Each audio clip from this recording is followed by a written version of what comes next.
السلام علیکم ورحمۃ اللہ وبرکاتہ. ویلکم ٹو الہدا. اہلا وسہلا ومرحبا. الحمد للہ ہم سب یہاں پر صرف اور صرف ایک مقصد کے لیے اکٹھے ہوئے ہیں، اور وہ ہے اللہ سبحانہ تعالیٰ کی رضا کی خاطر اللہ کی کتاب کو سمجھنا. ہمیں یہاں اللہ کی کتاب نے اکٹھا کیا ہے، اللہ کی محبت نے جمع کیا ہے. اللہ سبحانہ تعالیٰ سے دعا ہے کہ وہ ہمیں اخلاص اور قبولیت عطا فرمائے، ہماری نیتوں کو صرف اپنے لیے خالص کر دے اور ہم اس سے راضی ہو جائیں. اللہ سبحانہ تعالیٰ ہمارے نفع مند علم میں بہت زیادہ اضافہ فرمائے، اور آپ کا یہاں آنا مبارک ہو، آپ کا علم مبارک ہو، اور اس کے بعد آپ کا عمل اور آپ کی ساری زندگی برکتوں سے بھر جائے. الحمد للہ عدد ما خلق، الحمد للہ ملء ما خلق، الحمد للہ عدد ما فی السماوات وما فی الارض، الحمد للہ عدد ما احصى کتابہ، والحمد للہ علی ما احصى کتابہ، والحمد للہ عدد کل شیء، والحمد للہ ملء کل شیء. اللہم صل علی محمد وعلی آل محمد کما صلیت علی ابراہیم وعلی آل ابراہیم انک حمید مجید. اللہم بارک علی محمد وعلی آل محمد کما بارکت علی ابراہیم وعلی آل ابراہیم انک حمید مجید. رب اشرح لی صدری ویسر لی امری واحلل عقدۃ من لسانی یفقہوا قولی. رسول اللہ صلی اللہ علیہ وسلم نے فرمایا، مجتمع قوم فی بیت من بیوت اللہ یتلون کتاب اللہ. جو لوگ اللہ کے گھروں میں سے کسی گھر میں اللہ کی کتاب کی تلاوت کرتے ہیں، اور الحمدللہ آپ ان میں شامل ہیں کہ جس جگہ پر آپ بیٹھے ہیں یہ اللہ کا گھر ہے، یہ مسجد ہے، اس میں ہم سب اللہ کی کتاب پڑھیں گے. فرمایا یتلون کتاب اللہ ویتدارسونہ بینہم، اور اس کی تعلیم میں باہم مصروف ہوتے ہیں، سیکھتے سکھاتے ہیں. اس کی فوری جزا ان کو کیا ملتی ہے؟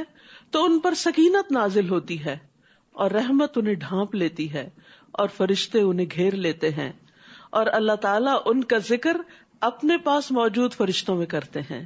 تو اللہ سبحانہ تعالیٰ سے دعا ہے کہ وہ ہمارا ذکر بھی اپنے فرشتوں کے پاس کرے، جس طرح ہم سب مل کر اس کا ذکر کر رہے ہیں، اس کی کتاب پڑھ رہے ہیں. اللہ کے ذکر کی ویسے ہی بہت بڑی فضیلت ہے، اور خاص طور پر جب اکٹھے ہو کر اللہ کو یاد کیا جاتا ہے تو اس کا اجر و ثواب اور اس کا فائدہ کئی گنا زیادہ بڑھ جاتا ہے.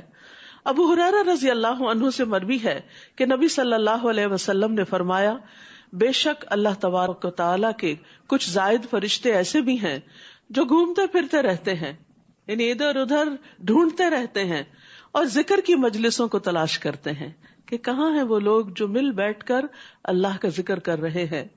پھر جب وہ ایسی مجلس پا لیتے ہیں جس میں ذکر ہو تو وہ ان کے ساتھ بیٹھ جاتے ہیں اور ایک دوسرے کو اپنے پروں سے ڈھانپ لیتے ہیں، یہاں تک کہ ان سے لے کر آسمان دنیا کے درمیان کا خلا بھر جاتا ہے. یعنی اتنی کثرت سے فرشتے اکٹھے ہو جاتے ہیں. بس جب وہ متفرق ہوتے ہیں، یعنی مجلس ختم ہوتی ہے، فرشتے بھی چلے جاتے ہیں، تو اللہ عز و جل ان سے پوچھتا ہے، حالانکہ وہ بخوبی جانتا ہے کہ تم کہاں سے آئے ہو. وہ عرض کرتے ہیں، ہم زمین میں تیرے بندوں کے پاس سے آئے ہیں جو تیری تسبیح، تکبیر، تحلیل اور تعریف اور تجھ سے سوال کرنے میں مشغول تھے. اللہ فرماتا ہے، وہ مجھ سے کیا سوال کر رہے تھے؟ وہ عرض کرتے ہیں، وہ تجھ سے تیری جنت کا سوال کر رہے تھے. ظاہر ہے کہ ہم یہاں پر آئے ہیں کسی مقصد کے لیے کہ اللہ تعالیٰ ہم سے راضی ہو جائے، ہمارا انجام اچھا ہو، ہم جنت الفردوس تک پہنچے. یہ سفر جو یہاں سے شروع ہوا ہے علم کا، اس کا اختتام جنت الفردوس تک ہو. تو یہی نیت، یہی شوق اور یہی جذبہ ہمیں اتنی دور سے بگا بگا کر لے آیا ہے. اللہ سبحانہ تعالیٰ اس کو قبول فرمائے. تو وہ تیری جنت کا سوال کرتے ہیں، یعنی ہم سب بھی جنت سے کم کسی چیز پر راضی نہ ہو. اللہ تعالیٰ فرماتا ہے، کیا انہوں نے میری جنت کو دیکھا ہے؟ وہ عرض کرتے ہیں، نہیں اے میرے رب. اللہ فرماتا ہے، اگر وہ میری جنت کو دیکھ لیتے تو ان کی کیا کیفیت ہوتی؟ وہ عرض کرتے ہیں، اور وہ تجھ سے پناہ بھی مانگ رہے تھے. اللہ تعالیٰ فرماتا ہے وہ مجھ سے کس چیز سے پناہ مانگ رہے تھے؟ فرشتے عرض کرتے ہیں اے رب تیری جہنم سے. اللہ فرماتا ہے کیا انہوں نے میری جہنم کو دیکھا ہے؟ وہ عرض کرتے ہیں نہیں. اللہ تعالیٰ فرماتا ہے وہ میری جہنم کو دیکھ لیتے تو پھر ان کی کیا کیفیت ہوتی؟ فرشتے عرض کرتے ہیں اور وہ تجھ سے مغفرت بھی مانگ رہے تھے، اپنے گناہوں کی معافی بھی مانگ رہے تھے. تو اللہ تعالیٰ فرماتا ہے تحقیق میں نے انہیں بخش دیا. تو اگر ہم اپنی بخشش کی نیت سے حاضر ہوئے ہیں تو اللہ کا وعدہ ہے کہ میں نے انہیں بخش دیا، اور انہوں نے جو مانگا میں نے انہیں عطا کر دیا. تو ایسی مجلسوں میں دعائیں بھی قبول ہوتی ہیں، اور جس سے انہوں نے پناہ مانگی میں نے انہیں پناہ دے دی. تو رسول اللہ صلی اللہ علیہ وسلم نے فرمایا وہ فرشتے کہتے ہیں اے رب ان میں فلاں سخت گناہگار بندہ بھی موجود تھا، وہ وہاں سے گزرتے ہوئے ان کے ساتھ آ کے بیٹھ گیا. یعنی وہ کسی نیت ارادے سے نہیں آیا تھا، دیکھا دوسرے جا رہے ہیں وہ بھی چل پڑا. آپ نے فرمایا بس اللہ تعالیٰ ارشاد فرماتا ہے میں نے اس کو بھی بخش دیا. یعنی کوئی کتنا بھی گناہگار ہو، کوئی کتنا بھی رحمت سے مایوس ہو چکا ہو، وہ مایوس نہ ہو. اللہ کی بخشش سب کے لیے عام ہے. یہ ایسے لوگ ہیں کہ ان کی وجہ سے ان کے ساتھ بیٹھ جانے والا بھی محروم نہیں ہوتا. یعنی یہ ایسی مجلس ہے، ایسی صحبت ہے کہ جس میں ہر شخص کے اوپر اللہ کی رحمت برستی ہے. اللہ سبحانہ وتعالی ہمیں اس سے پوری طرح فائدہ اٹھانے کی توفیق عطا فرمائے. تو آئیے اب ہم قرآن مجید کا آغاز کرتے ہیں سورۃ الفاتحہ سے. اعوذ باللہ من الشیطان الرجیم. بسم اللہ الرحمن الرحیم. الحمد للہ رب العالمین. الرحمن الرحیم. مالک یوم الدین. إياك نعبد وإياك نستعين. اهدنا الصراط المستقيم. صراط الذين أنعمت عليهم غير المغضوب عليهم ولا الضالين.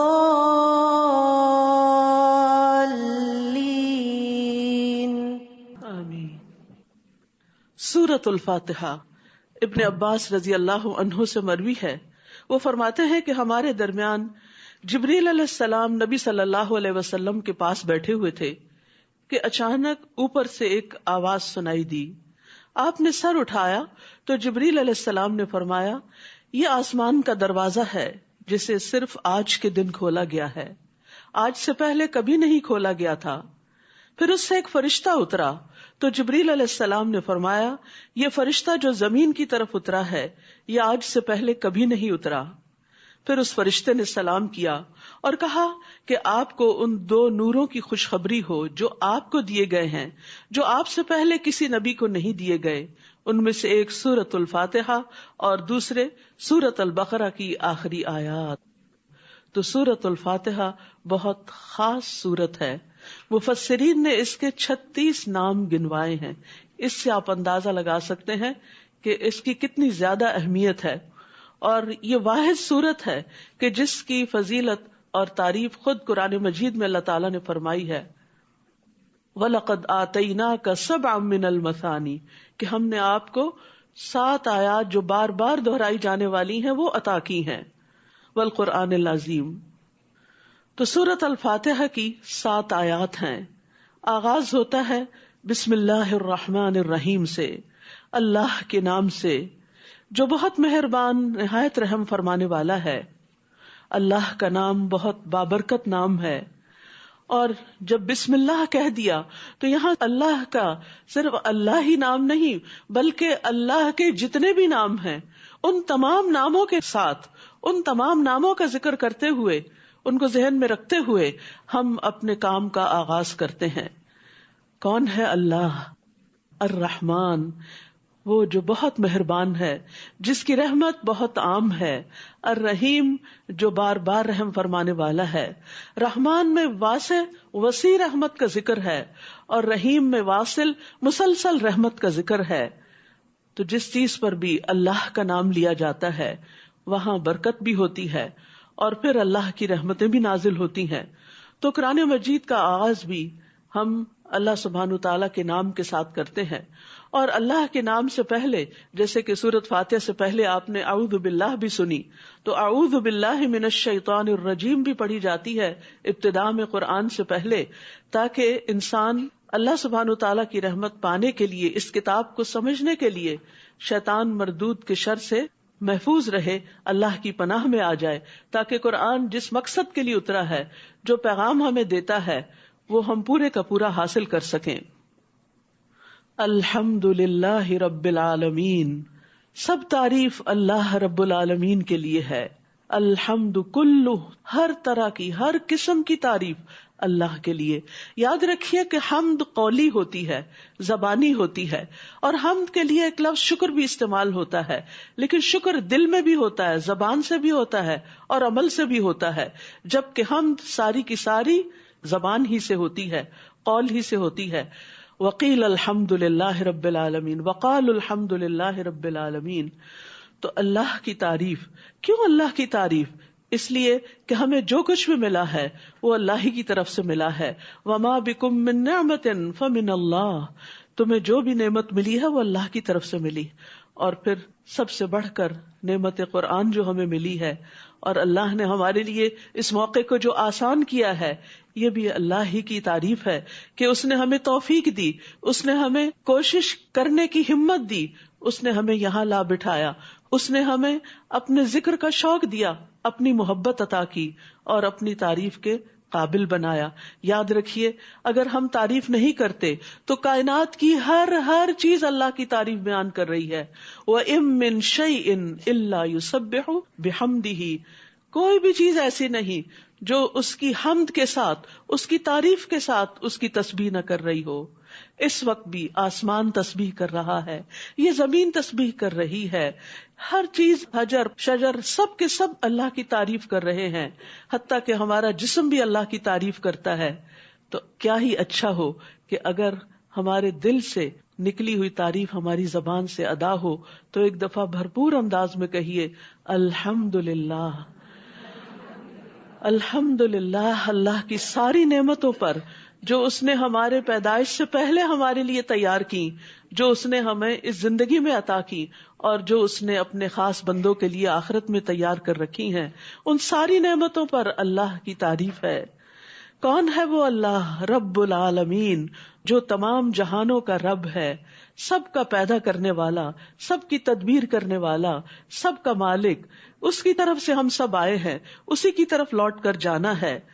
اور پھر الحمدللہ کہنا میزان کو بھر دیتا ہے، اور یہ میزان یعنی جس میں نیکیاں تولی جائیں گی، تو جب ہم دل سے الحمدللہ کہتے ہیں تو اللہ سبحانہ تعالیٰ اتنا بڑا اجر عطا کرتے ہیں۔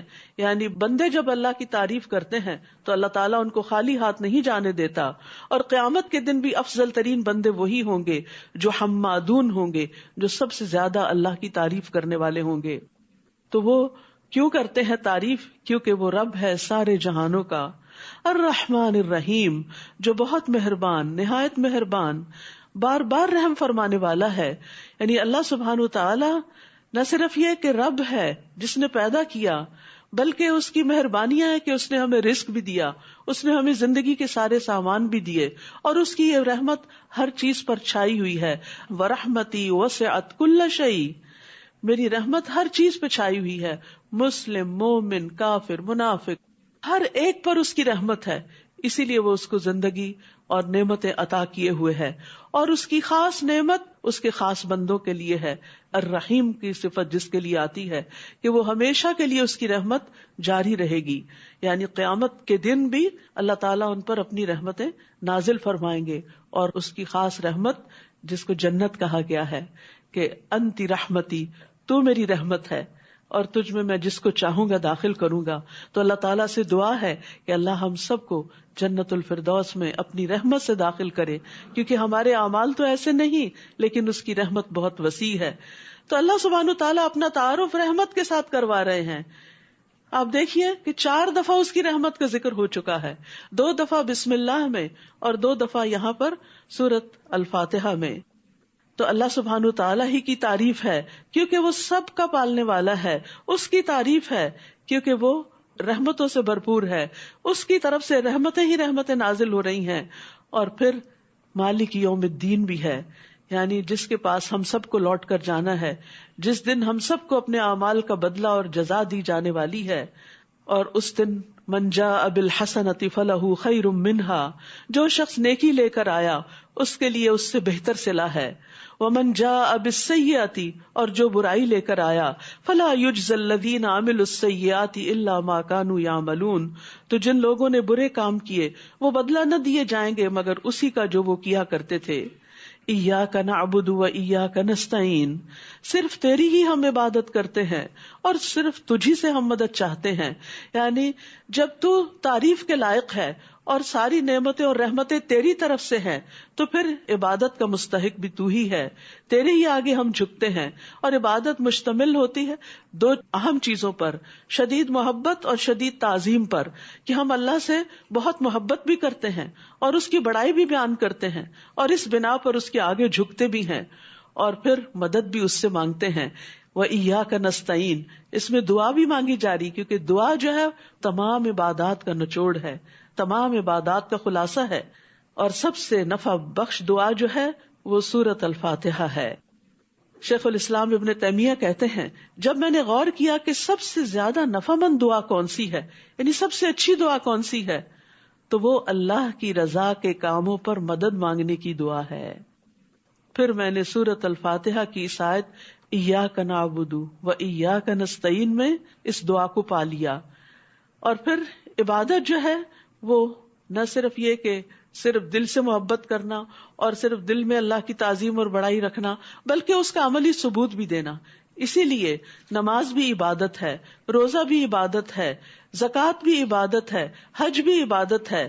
تو عبادت صرف قلبی کیفیت کا نام نہیں ہے، عبادت ظاہری اور باطنی ہر طرح کے اقوال اور اعمال، 4 لفظ یاد رکھ لیں، ظاہری، باطنی، اقوال، اعمال، ہر طرح کے اعمال کے اوپر مشتمل ہے، جو بھی ہم اللہ کی پسند اور رضا کے مطابق کرتے ہیں. یعنی جو بھی بات، جو بھی سوچ، جو بھی ایکشن اللہ سبحانہ تعالیٰ کی مرضی کے مطابق ہوتا ہے اس پر ہم اجر دیے جاتے ہیں، وہ عبادت کہلاتی ہے. اور پھر اہدنا الصراط المستقیم، ہمیں سیدھا راستہ دکھا. مانگنے کی جتنی بھی چیزیں ہیں ان میں سب سے زیادہ مانگنے کی بڑی چیز ہدایت ہے. ہدایت سب سے اہم چیز ہے. ہدایت مل گئی تو انسان کو تقویٰ حاصل ہو جائے گا، اور تقویٰ حاصل ہو گیا تو ہر مشکل سے نکلنے کا راستہ مل جائے گا، اور انسان کو وہاں سے رزق ملے گا جہاں سے وہ سوچ بھی نہیں سکتا. وَمَن يَتَّقِ اللَّهَ يَجْعَل لَّهُ مَخْرَجًا وَيَرْزُقْهُ مِنْ حَيْثُ لَا يَحْتَسِبُ. اور اسی لیے ہمیں اللہ سے ہدایت کی دعا ہر وقت مانگتے رہنا چاہیے. دن کی نمازوں میں 17 بار کم از کم جو فرائض ہیں ان میں ہم یہ دعا مانگتے ہیں کہ اللہ ہمیں ہدایت دے، اور ہدایت بھی سیدھے راستے کی دے، کیونکہ ہم سب کو اس کی ضرورت ہے. اور پھر یہ دعا بھی حضرت علی رضی اللہ عنہ کہتے ہیں کہ رسول اللہ صلی اللہ علیہ وسلم نے مجھ سے فرمایا کہ یہ دعا مانگتے رہا کرو، اللہم اہدنی وسددنی، اللہم اہدنی وسددنی، اے اللہ مجھے ہدایت عطا فرما اور سیدھا رکھ، یعنی میں ادھر ادھر نہ بھٹک جاؤں. اور پھر انسان کسی کو بھی بد دعا نہ دے، جب کوئی ستائے تو اس وقت بھی اس کو دعا دے کہ اللہ اس کو ہدایت عطا کر. اور ہدایت سیدھے راستے کی، وہ راستہ جو آخرت میں اللہ سبحانہ تعالیٰ تک ہمیں پہنچا دے اور جنت الفردوس تک پہنچا دے. صراط الذین انعمت علیہم، ان لوگوں کا راستہ جن پر تو نے انعام کیا، غیر المغضوب علیہم، ان کا نہیں جن پر تیرا غضب ہوا، ولا الضالین، اور نہ گمراہ ہونے والوں کا راستہ. یعنی ہمیں نیک لوگوں کا راستہ چاہیے. کون ہے ان میں؟ انبیاء، شہداء، صدیقین، صالحین، ان سب کا راستہ چاہیے. یا رب العالمین جیسے انہوں نے اعمال کیے اور جیسے وہ تیرے لیے خالص تھے ہمیں بھی اپنے لیے ایسا ہی خالص کر لے، اور ہمیں بھی نیکی کے کاموں کی توفیق عطا فرما، اور ان لوگوں سے بچا کہ جن پر تیرا غضب نازل ہوا، کہ جنہیں اللہ نے علم دیا لیکن انہوں نے اس پر عمل نہیں کیا، اور ان کا راستہ بھی نہیں چاہیے کہ جو سیدھے راستے سے بھٹک گئے، راستہ چاہیے ان کا کہ جو اللہ کے راستے پر ہمیشہ چلتے رہے۔ تو یہ ہے سورۃ الفاتحہ۔ اعوذ باللہ من الشیطان الرجیم، بسم اللہ الرحمن الرحیم، الحمد للہ رب العالمین، الرحمن الرحیم، مالک یوم الدین، ایاک نعبد و ایاک نستعین، اہدنا الصراط المستقیم، صراط الذین انعمت علیہم غیر المغضوب علیہم ولا الضالین۔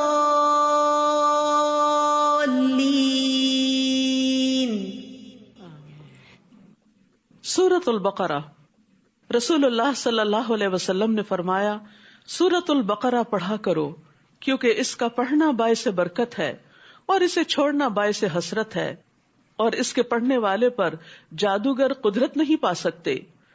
شیاطین اس سورت سے بھاگتے ہیں۔ ابو ہریرہ رضی اللہ عنہ نے روایت کیا کہ رسول اللہ صلی اللہ علیہ وسلم نے فرمایا تم اپنے گھروں کو قبرستان نہ بناؤ، کیونکہ شیطان اس گھر سے بھاگ جاتا ہے جس گھر میں سورۃ البقرہ کی تلاوت کی جاتی ہے۔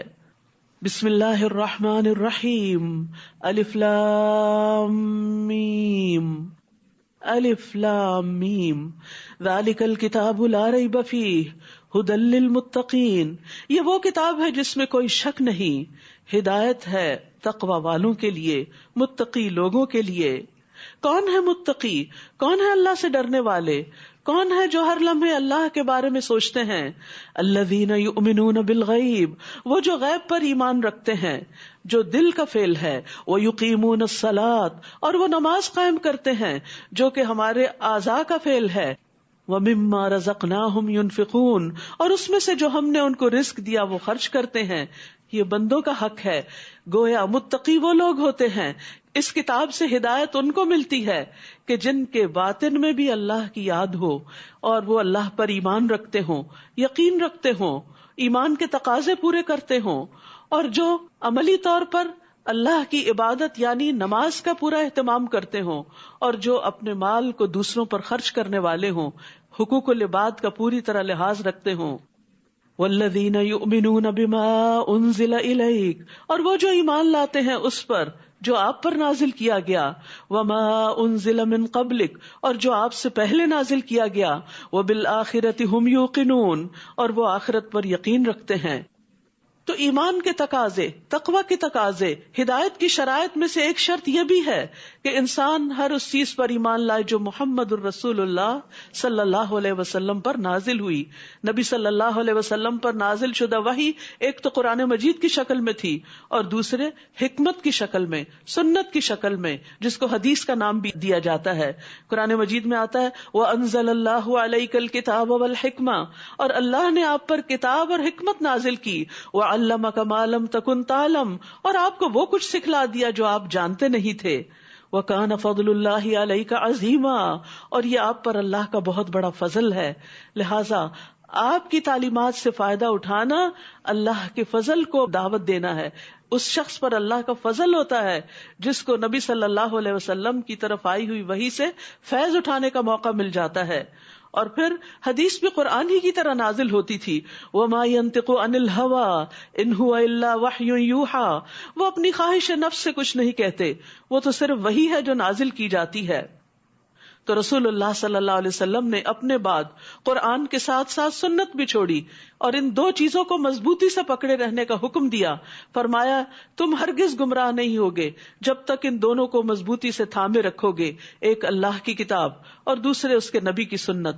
وبالآخرۃ ھم یوقنون, اور وہ آخرت پر یقین رکھتے ہیں. یقین سے مراد ایسا ایمان ہے جس میں کوئی شک نہیں ہوتا. یقین علم کا سب سے بلند ترین درجہ ہے. یقین ایک منزل ہے جس تک انسان پہنچتا ہے تو انسان کو وہ چیزیں نظر آنے لگتی ہیں جو عام نگاہوں سے نظر نہیں آتی. اسی لیے آخرت کے لیے لفظ ایمان نہیں آیا, آخرت پر یقین کی بات کی گئی ہے کہ یقین ہوتا ہے تو انسان پھر اپنے عمل کو اس کے مطابق ڈھال لیتا ہے. حضرت حسن سے روایت ہے کہ ابو بکر رضی اللہ عنہ نے ایک مرتبہ لوگوں سے خطاب کرتے ہوئے فرمایا کہ رسول اللہ صلی اللہ علیہ وسلم نے فرمایا, اے لوگو, بے شک لوگوں کو دنیا میں یقین اور عافیت سے بڑھ کر کوئی نعمت نہیں دی گئی.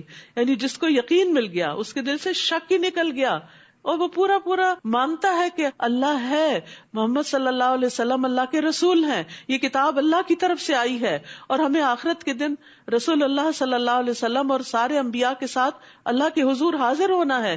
آخرت کا دن برحق ہے, جنت برحق ہے, جہنم برحق ہے, میزان برحق ہے, پل صراط برحق ہے. تو جو ان سب چیزوں پر پورے حق کے ساتھ یقین رکھتا ہے تو پھر وہ بہت بڑی نعمت پائے ہوئے ہے. تو فرمایا تم اللہ سے ان دونوں چیزوں کا سوال کرتے رہو. تو یا اللہ تو ہمیں یقین اور عافیت عطا فرما. جن لوگوں کی یہ صفات ہوتی ہیں ان کے بارے میں فرمایا اولئک علی ھدی من ربہم واولئک ھم المفلحون, یہی لوگ اپنے رب کی طرف سے ہدایت پر ہیں جن کا باطن, جن کا ظاہر اور جن کے لوگوں سے معاملات, انسانوں کے ساتھ معاملات درست ہیں, وسعت قلبی پر مبنی ہے, اور جو وحی پر ایمان رکھتے ہیں, جو آخرت پر یقین رکھتے ہیں, یہ ہدایت پر ہیں. ہدایت کا معیار بتا دیا گیا. ہم نے ہدایت مانگی تھی, اللہ تعالیٰ نے شرائط بتا دی, یہ شرائط پوری کرو گے تو ہدایت پر ہوگے, اور اگر ہدایت پر ہوگے وَأُولَئِكَ هُمُ الْمُفْلِحُونَ, تو یہی لوگ فلاح پانے والے ہیں, یہی کامیاب ہونے والے ہیں. تو گویا کی ٹو سکسیس دے دی گئی, کامیابی کی کنجی دے دی گئی کہ اگر تم یہ کام کرو گے تو کامیاب ہو جاؤ گے. اس کے برعکس جو لوگ انکار کر دیں تو فرمایا ان الذین کفروا, بے شک جن لوگوں نے کفر کیا, سواء علیہم, ان کے لیے برابر ہے, انذرتہم ام لم تنذرہم لا یؤمنون, خواہ آپ انہیں ڈرائیں یا نہ ڈرائیں وہ ایمان نہیں لائیں گے. جب مانا ہی نہیں, ایمان ہی نہیں, تو پھر انذار, تخویف, ڈراوا کیا کام کرے گا. اللہ نے ان کے دلوں اور ان کے کانوں پر مہر لگا دی ہے اور ان کی آنکھوں پر پردہ ہے اور ان کے لیے بہت بڑا عذاب ہے. ایسا کب ہوتا ہے؟ دو طرح سے. ایک تو یہ کہ انسان حق کو جاننے کے بعد اس کا انکار کر دے, اور دوسرا یہ کہ گناہوں کی کثرت کر دے. جب گناہوں کی کثرت ہوتی ہے تو دلوں پہ مہر لگ جاتی ہے. اللہ تعالیٰ ہمیں اس سے محفوظ رکھے. پھر ایک تیسرے گروہ کا ذکر کیا گیا جو تقوی اور کفر کے بیچ بیچ میں ہے, اور وہ ہے منافقین کا گروہ. فرمایا وَمِنَ النَّاسِ مَن يَقُولُ آمَنَّا بِاللَّهِ وَبِالْيَوْمِ الْآخِرِ وَمَا هُمْ بِمُؤْمِنِينَ, اور لوگوں میں سے کچھ ایسے بھی ہیں جو کہتے ہیں ہم اللہ اور آخرت کے دن پر ایمان لائے, حالانکہ وہ مومن نہیں ہیں. سبحان اللہ. وہ کہتے ہیں ہم ایمان لائے, اپنی زبان سے اقرار کرتے ہیں, لیکن اللہ سبحانہ وتعالیٰ ان کے اس اقرار کو جھوٹا قرار دیتے ہیں. اللہ تعالیٰ مانتے ہی نہیں کہ وہ مومن ہے, کیونکہ وہ سچے دل سے مومن نہیں ہے. ان کی عملی زندگی ان کے دل کی عکاسی نہیں کرتی, نہ ان کی زبان نہ ان کے ایکشنز, وہ اس کے مخالف جا رہے ہیں. جو وہ کہتے ہیں وہ کرتے نہیں. یخادعون اللہ والذین آمنوا, وہ اللہ کو دھوکہ دیتے ہیں اور ان لوگوں کو جو ایمان لائے, اور نہیں وہ دھوکہ دیتے مگر اپنے ہی آپ کو, اور وہ اس کا شعور بھی نہیں رکھتے. ان کے دلوں میں ایک بیماری ہے. کون سی بیماری؟ نفاق کی بیماری, منافقت کی بیماری, اور بعض مفسرین نے کہا دنیا کی محبت کی بیماری. تو اللہ نے ان کے مرض کو اور زیادہ کر دیا, دنیا کی طرف ان کی توجہ اور زیادہ ہو گئی, اور ان کے لیے دردناک عذاب ہے, اس لیے کہ وہ جھوٹ بولتے ہیں. تو گویا دنیا کی طرف جھکاؤ دل کی ایک بیماری ہے جس کی وجہ سے انسان ایمان کی لذت, ایمان کی حلاوت اور چاشنی سے محروم ہو جاتا ہے. ایسے لوگوں سے جب کہا جاتا ہے کہ زمین میں فساد نہ کرو, کیونکہ قول اور فعل کا تضاد, جھوٹ بولنا, دھوکہ دینا فساد برپا کر دیتا ہے, تو وہ کہتے ہیں ہم تو اصلاح کرنے والے ہیں، ہم تو سب کے ساتھ بنا کے رکھتے ہیں اور سب کے ساتھ چلنے والے ہیں، اس لیے جہاں مصلحت کے تحت جھوٹ کی ضرورت پڑتی ہے تو جھوٹ بول دیتے ہیں. لیکن حقیقت یہ ہے کہ ایسی مصلحتیں حقیقت میں اعتماد خراب کرتی ہیں، اور الٹیمیٹلی انسان ایسی مشکل میں جا پڑتا ہے کہ جس سے پھر باہر نکلنے کا راستہ نہیں ملتا. فرمایا خبردار، بے شک وہی لوگ فساد کرنے والے ہیں لیکن وہ شعور نہیں رکھتے. اور جب ان سے کہا جاتا ہے کہ ایمان لاؤ جس طرح ایمان لائے لوگ یعنی صحابہ کرام، تو کہتے ہیں کیا ہم ایمان لائے جس طرح بے وقوف ایمان لائے؟ خبردار، یقیناً وہ خود ہی بے وقوف ہیں لیکن وہ جانتے نہیں. اور جب وہ ان لوگوں سے ملتے ہیں جو ایمان لائے تو کہتے ہیں ہم ایمان لائے، اور جب اپنے شیطانوں کے پاس تنہا ہوتے ہیں تو کہتے ہیں یقیناً ہم تمہارے ساتھ ہیں، ہم تو صرف مذاق اڑانے والے ہیں. اسلام کا مذاق، اسلام لانے والوں کا مذاق، اسلام پر عمل کرنے والوں کا مذاق، یہ منافقت کی علامت ہوتی ہے. کوئی شخص اپنے باپ کا مذاق نہیں اڑاتا تو وہ کیسی زبانیں ہیں، وہ کیسے دل ہیں، وہ کیسے لوگ ہیں جو کہتے ہیں ہم مسلمان ہیں اور پھر اپنے ہی دین کا مذاق اڑاتے ہیں، اللہ کی طرف سے آئی ہوئی آیات کا مذاق اڑاتے ہیں، ان پہ ہنستے ہیں، ٹانٹ کرتے ہیں اور اپنی عقل کو اس سے زیادہ بڑا سمجھتے ہیں. ایسے لوگ احمقوں کی جنت میں رہتے ہیں. اللہ یستہزئ بہم، اللہ ان سے استہزاء کرتا ہے اور انہیں ان کی سرکشی میں مہلت دیے جا رہا ہے تو وہ بھٹکتے پھرتے ہیں. یعنی اللہ سبحانہ وتعالیٰ کا استہزاء یہ ہے کہ ان کے برے اعمال کو وہ ان کے سامنے مزین کر دیتا ہے اور وہ سمجھتے ہیں ہم بہت اچھے کام کر رہے ہیں.